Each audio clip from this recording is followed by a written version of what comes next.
welcome. And Gabe Kapler, manager of the San Francisco Giants and entrepreneur and investor and many other things. I think Gabe was at our second event back in 2012 around that time frame as well. So in one sense, this is a reunion. We all share quite a few things in common. Both Gabe and Julie have been hosts and analysts at Fox. So long histories in baseball. As a Bostonian, which for those of you who are not new to this environment, you'll see I have my '04 helmet here. I saw Gabe's signature there earlier.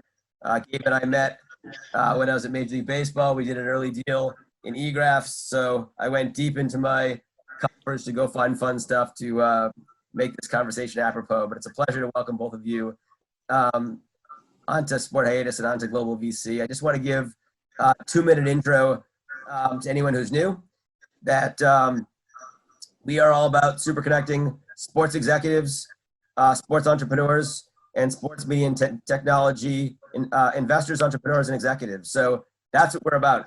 And we try to provide great content that's fun for all of us. We live in a crazy time amidst a pandemic, amidst all sorts of things in the world, where sensitivity and awareness and an environment where we're all stronger together is more important than it's ever been. And that's really much what we're about. So welcome. Please feel free to tweet away, Sport Hiatus and at Global VC Sports. And thank you to so many people that are helping make this thing happen in the background. You'll see ability to ask questions on the bottom. We've also put out a message on Twitter to DM us if you want to ask questions. And you'll see polls and sentiment analysis and live blogging on the right-hand side. So we're going to have a little bit of fun. And with that, I really want to get out of the way. I have two true professionals here, and have a good time, guys. I will sit at the end to thank a lot of people. But with that, Gabe and Julie, thank you, guys. Thank you for being here, truly. Of course. Thanks for having us. And thank you so much for that intro, Jeff. It is awesome to see you. And thanks, everyone, for joining us. Gabe Kapler, Cap. First of all, welcome back to California, number one. Number two, congratulations. And number three, as Jeff mentioned, we are living in crazy times, unprecedented times. What have the past few months been like for you? Different, and that's the most direct and honest way to put it. And feeling different has transitioned as we've moved back into our ballpark in San Francisco and started our workouts. Everything is still very different.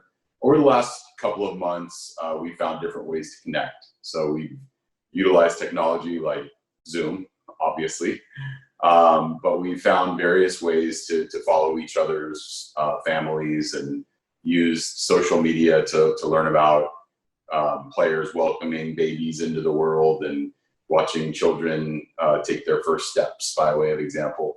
But then also to just kind of build a stronger and more cohesive staff and connect more effectively with our players. And those challenges and that differentness continues. And just trying to be creative and find ways to do a really good job under unique circumstances and in uncharted territory. Yeah, I mean, how did you connect with your players? First of all, in the beginning of the coronavirus pandemic, everyone goes on lockdown after just a few weeks of spring training. And now all of a sudden people are going back to their home countries, people are going back to their home states, and everyone's dispersing from Florida and Arizona. For you personally, you seem like a very regimented guy. You stick to a schedule yourself. I know you're very health conscious. What sort of goes through your mind when you hear that you have to go into quarantine, lockdown? California was very early on that trend. So how did you connect with your players and keep them engaged throughout the sort of roller coaster that has been COVID-19? Yeah, I mean, I've always said that a clubhouse is just kind of an extension of society, right? You have very variable personalities and different ways of communicating, and just like you changed the way you communicate with your loved ones, Julie, and your coworkers and people in your life, we did the same, right? Like baseball players and people in the sports world and in the broadcasting world, in all of the worlds, like we're just trying to figure out how to do it differently. So like I mentioned, we talked on the phone and we text messaged and we used social media and we used Trello and we used Slack and we used Zoom. And did you use TikTok? Yeah, I didn't use TikTok. But like, I'm not opposed to learning new tricks, and I'm not much of a lip syncer or a dancer, but I figure I could give it a try. No, but seriously, I think we're kind of like flying by the seat of our pants, but we're doing a good job at it. Yeah. Doesn't it seem like every day there's a new update?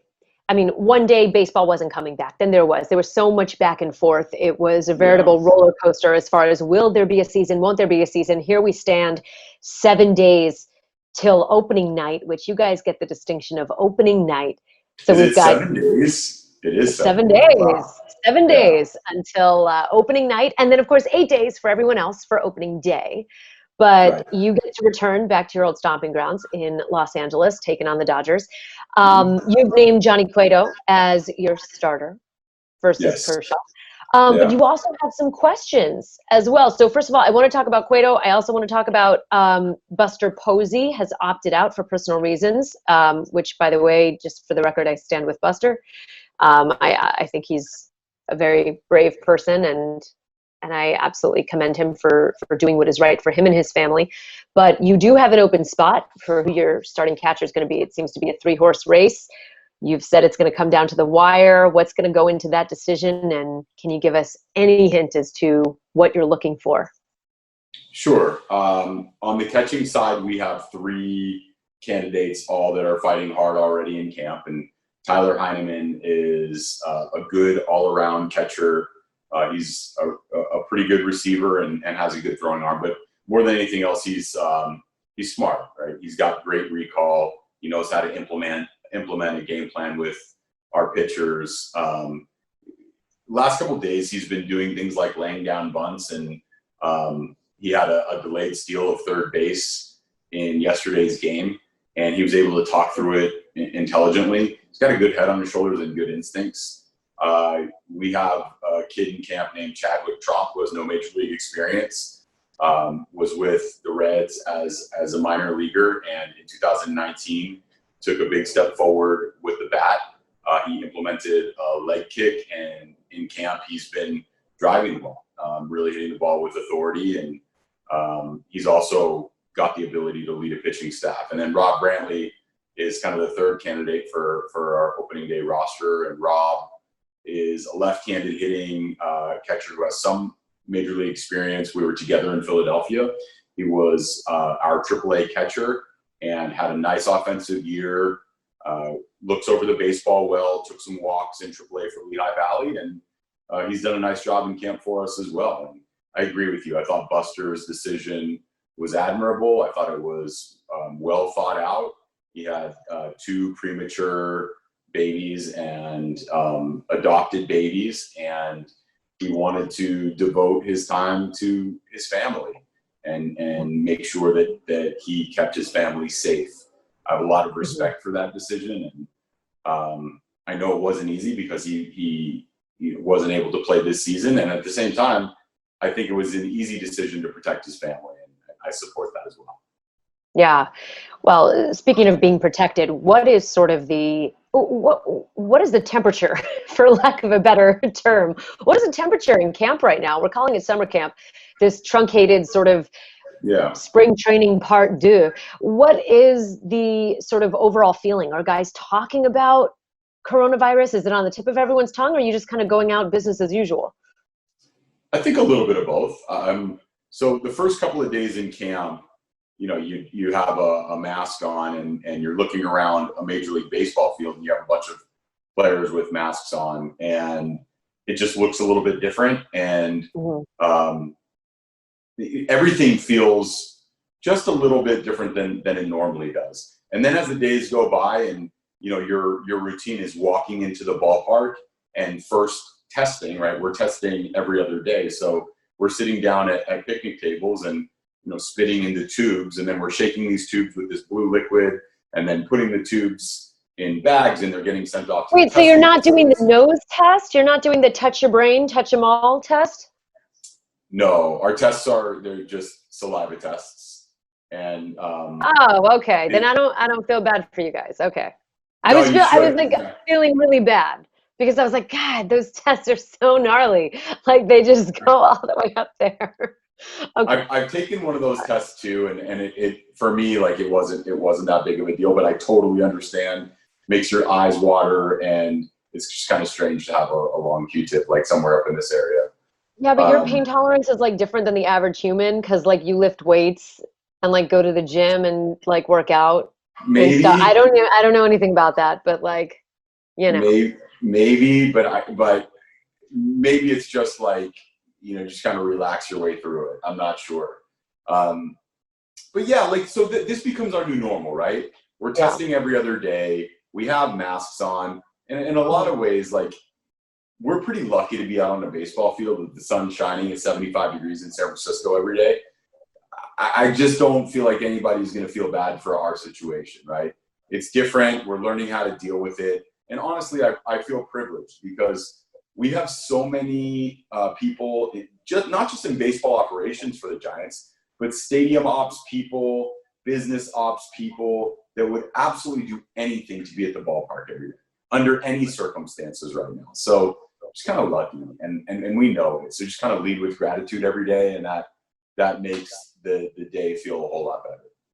Oh, well, you guys are in a beautiful ballpark. My absolute favorite in the league. It's gorgeous. It's gorgeous. What do you think about opening day? What are your thoughts? Sort of where's your head at when you think of what that looks like? Because it obviously will look a lot different from what you may have anticipated.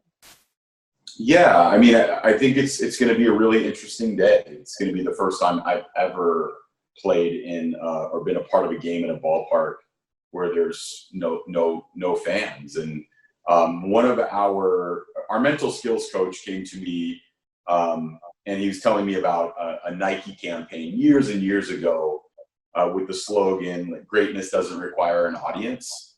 And he kind of wanted to adopt it somehow, some way, or create some alteration on that saying. And I thought it was super appropriate. But I think that's going to be the thing that is most foreign is not having the sounds that you normally have in the ballpark. And we're going to have ambient like crowd noise. And that track is going to be provided by Major League Baseball. But I just think it's going to be strange to look up and not see anybody in the stands. And then to be able to hear the commentary in the opposing dugout, by way of example. We're so used to yelling and knowing that it's not going to carry onto the field. Just knowing that we have to kind of actually monitor our voices is something that we've never had to deal with. So I don't know what to expect, but I know it's going to be a whole lot different. That is a great point. I didn't even think of that. You're so right. Yeah. You're so right. I mean, you obviously, whatever you stay on the field stays on the field, but as a player, as a former player yourself, I mean, how much do you feed off of that energy that a crowd gives you? I think, again, like knowing that on a 30-man roster, you're going to have a portion of them that like are really energized by fans, a portion of them that don't even know that the fans are there when they are there, and maybe a portion of them somewhere in between. So me personally, as a player, I always felt the energy of the fans. I can remember 2 times that stand out. One is in the on-deck circle at Fenway Park and having fans kind of right on top of me and kind of sending the message that they're depending on you.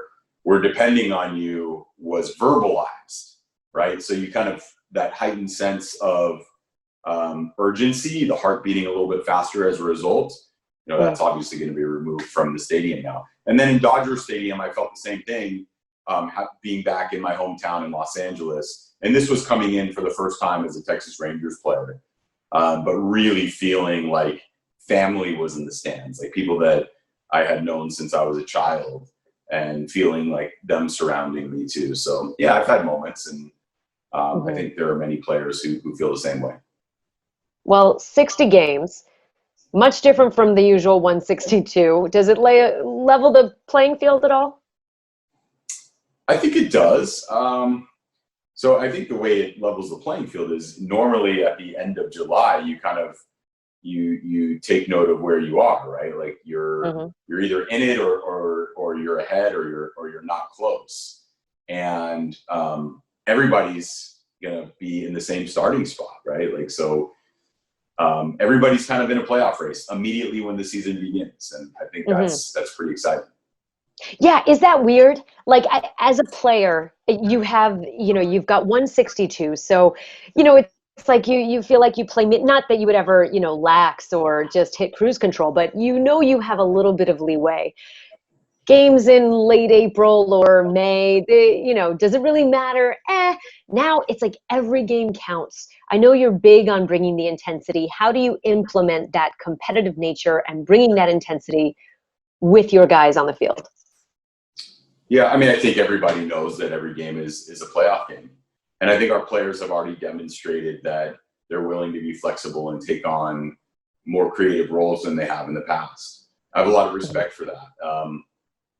Players have already come to me stepping up saying, like, we're willing to do anything it takes. And as a manager, as a coach, as any sort of leader, you want players on your team and people on your team that are willing to make sacrifices. And I think players are willing to do that. So, I mean, I guess, I don't know. Are you going to be covering sports in a different way than you have in the past? And what sort of differences do you anticipate? You're asking me? Yeah, sure. I mean, listen, I'm used to being there at the ballpark. I'm used to going into the clubhouse. I'm used to, attending clubhouse hours and talking to guys, and then going up to the press box and doing a pregame hit, and then going right into the game and sitting there for, the entire game, and then doing post game and perhaps a walk-off interview. I mean, none of that is happening. I mean, they're only letting 35 members of the media into each press room. So pregame. So, I mean, it's completely changed the way the media covers the game, and the access has completely changed, obviously for protection and everyone's health, which we get. But, I'm not going to lie, it's a bummer. You don't have the access that we're used to having. So it's a lot of the approach has changed. And does it change your interest level at all? Like having to be kind of not at all. No, I think it's even more. I mean, it's like, again, it's the same thing, I think, that I just mentioned with the guys. It's like as a field reporter, for me personally, when I would travel with teams, it's like you could have, a tough game, a losing road trip in May, and it's like, does it matter? I mean, sure, but like you're not as intense as you would be come July, as you said. So, but it's definitely going to be different. It's definitely going to be different for sure. But we're still covering it on La Vida Baseball. We're still watching everybody. We're still very excited to see Johnny Cueto start on the 23rd. Yeah. We're looking forward to that. What was that conversation like with him? Yeah, it was good. I mean, we sat down and had a drink, and one of the ways I've found to connect with players more effectively is kind of in a non-traditional way. So whereas you might like sit down in an office and have kind of a more of a sterile environment, or kind of like the principal's office desk, it's just not a conducive environment to relax and be two people.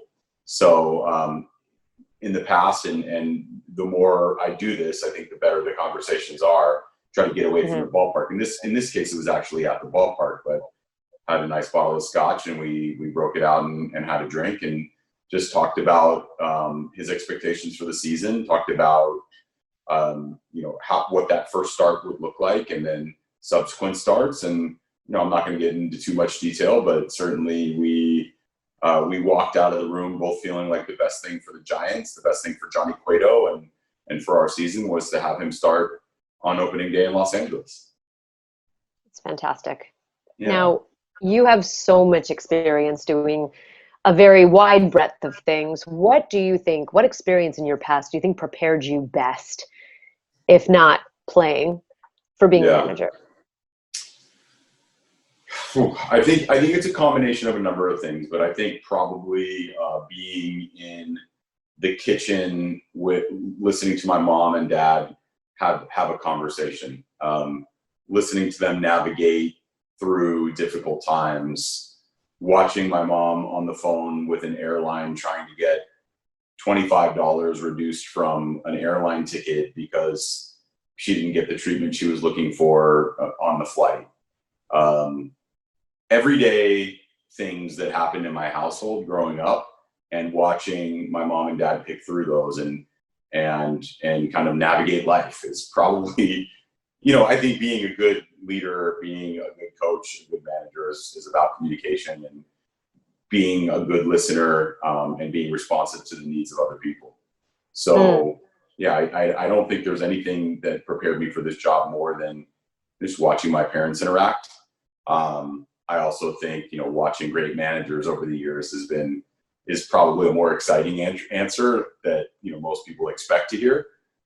So I'll share those as well. Like, Joe Madden in Tampa was so easygoing and so creative and so innovative and, so accepting of people's differences. And so Joe stands out as a leader that I always felt like I wanted to emulate at least parts of his game. Terry Francona always made me feel like an important part of the team in Boston. Johnny Oates, when I was with Texas, went on the days that I had the least amount of confidence, somehow made me feel more secure in my position on the team. Dating back to my minor league days when Dave Anderson, who was a player for the Dodgers when I was growing up, coming to my hotel room in AA, my teammate and I were roommates, and we both had a tough game, and he came over with a cooler full of beers, and we sat around and had beers together, and we just felt like adults because of his willingness to talk to us like people and not like baseball players. And stuff like that, never leaves you, and you want to duplicate those experiences for players. So I think that it's never one thing that makes us who we are. It's a collection of experiences in life, and I don't think there's anybody more influential than our mother and father. And if we're lucky enough to have two parents, yeah. And then if your role models are not your mother and your father or a sibling, you tend to find them elsewhere. And sometimes they're a coach, and I take that responsibility really seriously. Yeah, no, it sounds like it. What do you want to do differently with this opportunity here in San Francisco? Well, I want to be constantly responding to feedback, right? Without losing the core of who I am. I want to stop. I definitely want to slow down for people.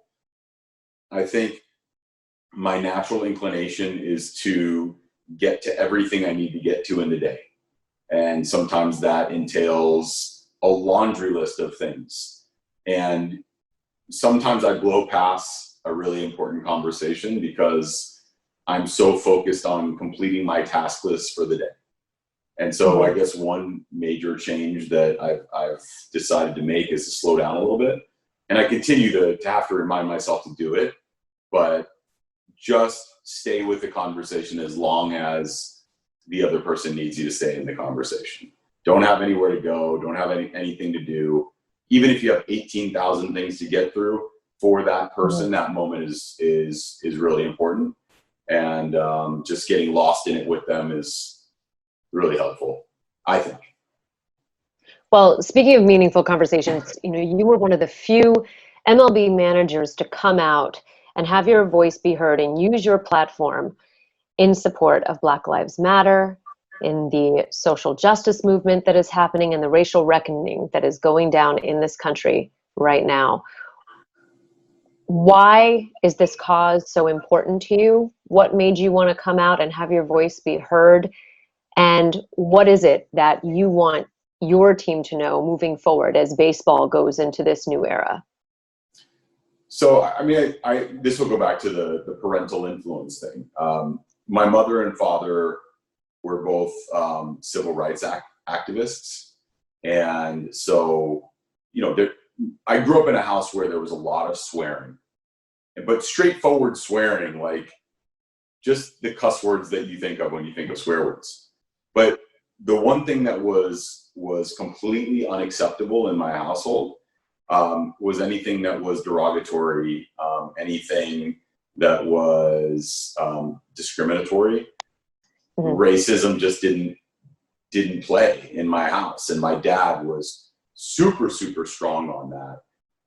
He was super strong on listening to Black people and being an amplifying voice for the issues that they face that white people don't.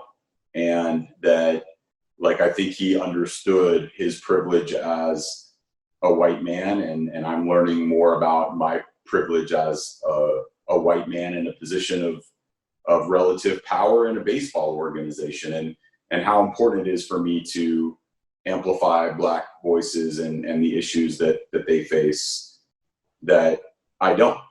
And so this movement, the spotlight on systemic racism, the spotlight on racial injustice, the spotlight on police brutality, really demonstrated how important it was for us to use our platforms, those of us who have them. And I feel like it's just critical that we take these times seriously and not shy away from the most difficult conversations, and use any way we can to get messages out right now. I mean, I also think equally important is that we don't let baseball become so almost like stop the most important things from being talked about. Because we're going to get so caught up in this baseball world because opening day is going to come, that's not an excuse to stop talking about systemic racism. It's actually an opportunity to talk about it when you have the most eyeballs on you. So I think that's the thing that's important to me now, is just remembering that we have to continue to use our platform, and we don't get to just focus on baseball right now. It's not okay. Now, for you personally, you're a member of the tribe, as am I, as is Jeff. You were a coach for the Israeli baseball team for the WBC back in 2013. Have you personally experienced, or had you ever personally experienced any anti-Semitism, racism motivated towards you during your playing career? I have. I think I remember more of it as a child. So my dad was a piano teacher, as a musician, and he was a music teacher at the elementary school where the elementary school that I went to. And it was a private, very homogenous elementary school. And the only reason I was able to go to it is because my dad was a teacher. So it was in North Hollywood, California, and it was 20, 25 minutes away from my house in Reseda, California. And so I actually heard, I was probably the only Jew in the school. And I heard anti-Semitic commentary at times, a little bit in professional baseball. And I've definitely experienced it. And I've always known that it is pretty ugly. And there are people who have experienced it much worse than I have. And so I think it's important to use my voice as well, because, I'm not just speaking for me, I'm speaking for them as well. Mm-hmm. All right, well, let's get to a user question. This was sent in. Talk to us about 2004. You were one of 9 people on the field when the Red Sox broke an 86-year curse, from Dave Roberts to David Ortiz to Pedro and so on. Talk to us about that window of your life. Sure. It was a lot of fun. I had some great teammates. Pedro, Kevin Millar, Trot Nixon. Just had a great group of guys. We loved being around each other. It was certainly the most intense baseball atmosphere I've ever been around. Boston at its, most exciting. It was phenomenal. I had a great time in Boston from 2003 basically 2007 when I managed in their minor league system. It was really fun to be a part of that Magic organization. That's awesome. All right, well, we're going to do a quick fire round. I know you have to jump soon. But before that, I really would just really quick, because we are talking to entrepreneurs and investors. You yourself are an entrepreneur and an investor. What are you working on right now? And how do you have time to balance both? Sure. Well, I think I'll answer the second question first. I have a great business partner.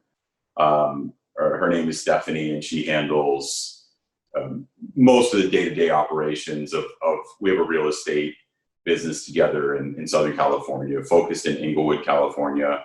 And so she handles most of the day-to-day operations. It's been a project that we've been working on for over 6 years, and it's kind of we're looking to coincide with the opening of the new stadium in Inglewood and capitalize on some of the exciting things that are happening from a transportation perspective and the way the community is changing and growing.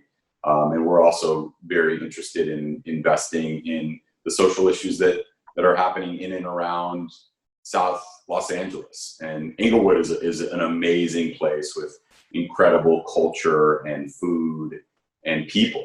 And we're looking to be a part of that community. That's awesome. Well, congratulations on all of your success and everything that is upcoming. Let's do some quick fire rounds, because I know you have to go. Favorite all-time player? Fred McGriff. Favorite San Francisco restaurant? Oh man, this is really sad. The restaurant is called The House, but it's closing down. And I think basically they had some COVID issues. So, and issues with staying open through a very difficult time. Oh, I'm sorry to hear that. But it's an amazing, it was an amazing restaurant. It's called The House. What neighborhood? What neighborhood, so people can still go if they're still open? North Beach. North Beach, okay. If you were not a baseball guy, what would you be doing in this life? Man, I've joked with one of my close friends who's an attorney in Boston about opening a flower shop in Aruba. Like that might be a good profession. Honestly, like what I think stands out to me is I'd love to travel the world, eat food, write about it, and talk about it. Food and wine and scotch. So you'd like a show on the Travel Channel, basically? Yeah, I could get down with that for sure. I think your experience at FS1 could lend to that. Favorite cheat day meal? Deep dish pizza and beer. Oh, that's a good one. What kind of beer? I can mess around with an IPA, but I'm also like super fine with a Budweiser. You know, like I don't. Whoa, that is a huge spectrum, my friend. I don't have sophisticated beer taste. I have some sophisticated scotch taste and maybe a little bit of tequila, but I'm on wine and beer. I always get I'm always overmatched with whoever I'm with. Well, you know what? This time next year, I don't want to hear that answer, because you live very close to Napa Valley. So hopefully the winery will open up and you do your homework. No excuses. Gabe Kapler, thank you so much. Work on it. Thank you for joining me here. We appreciate your time so much, and best of luck to you this season, this 60-game season. Please stay safe. Take care of yourself and your guys, and we hope to catch up with you sometime in the future. Look forward to it, Julie. Thanks for having me. So I just wanted to come on and first of all, thank you both for the candor, the tremendous dialogue, the fun, from the crime dog to flower shops to sensitive issues going on in our world to hoping that you haven't paid for a meal in 16 years in Boston. Gabe, thank you for all of it. And thank you to the team for running all the features around the screen. Thank you to my advisory board who will be tweeting and live streaming alongside all the things that we're doing. Truly, good luck this season. I hope to see the Giants come to Boston and have a little bit of fun. But be healthy and be safe. And thank you for being a part of all of this. And to your team and to you personally, happy and healthy start to the season. Appreciate you, Jeff. Thanks, man. Thanks, guys. Thank you again. See ya. Bye.